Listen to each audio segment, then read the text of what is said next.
Go ahead, Tim. Hey, Doc, how you doing? Doing well, Tim. Good. Hey, with Justin last night, I guess cramp. How's he doing today? And do you expect this to be a one-day thing, being out of the lineup? Doing better today. I don't see it as a one-day thing.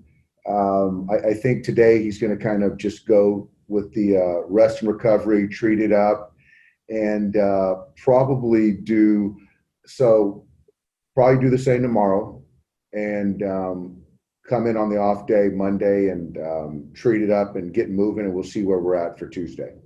And because you have the off day coming up, it just gives you an ample opportunity to get in more rest? Yeah, absolutely.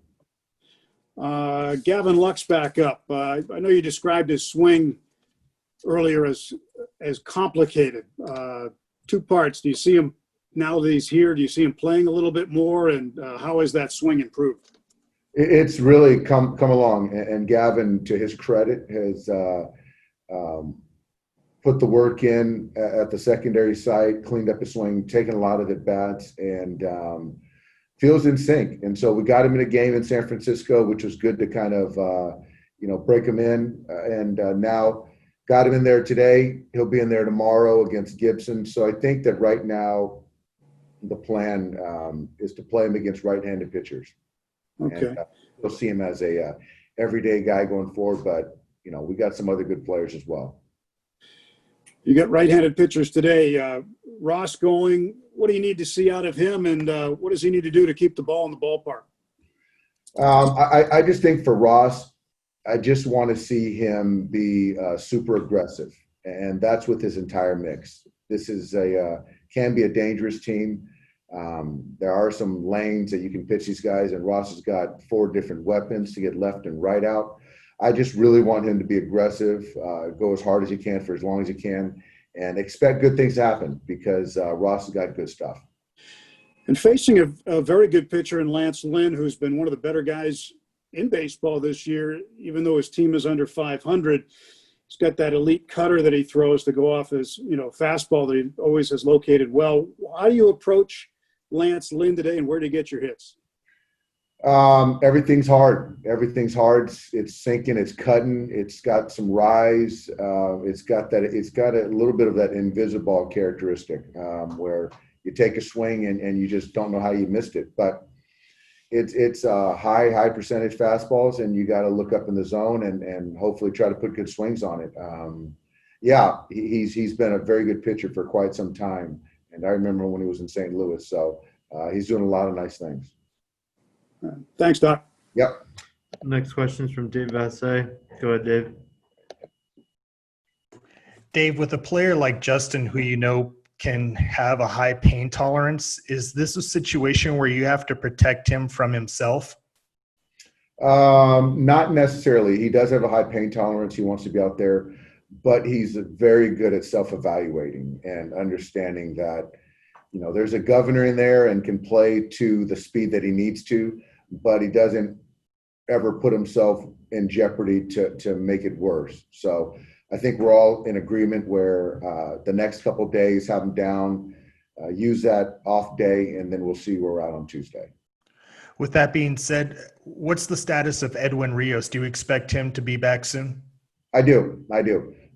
Eddie's playing well, getting through his cramping hamstring situation, playing both sides of the ball. So I do see Eddie. It's going to be a Tuesday, Wednesday thing. Yeah. Dave, you mentioned Lance Lynn and how good he's been. He has a streak of throwing 100 pitches and 31 straight starts. So are you expecting for him to be in there for the long haul? What's the game plan to try to get that pitch count high?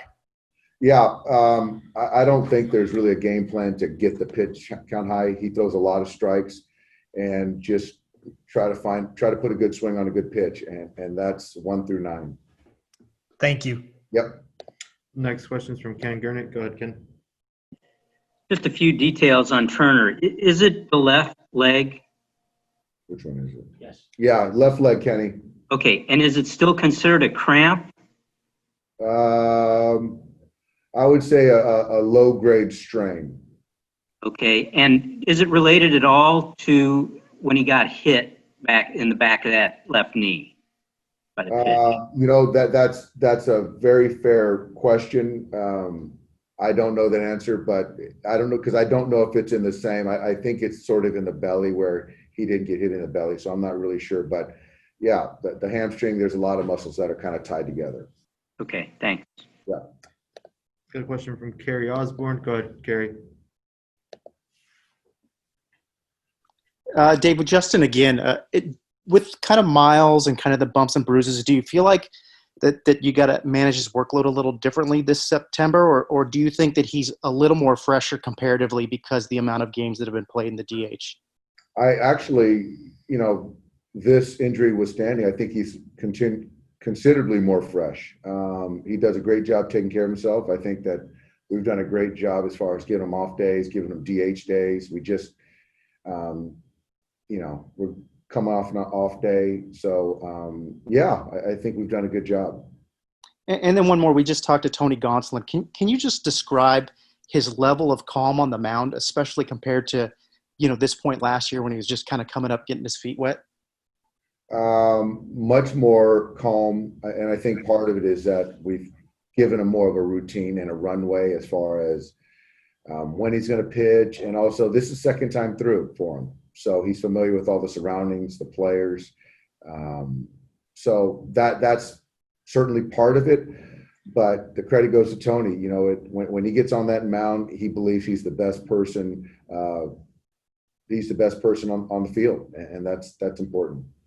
Thanks, Dave.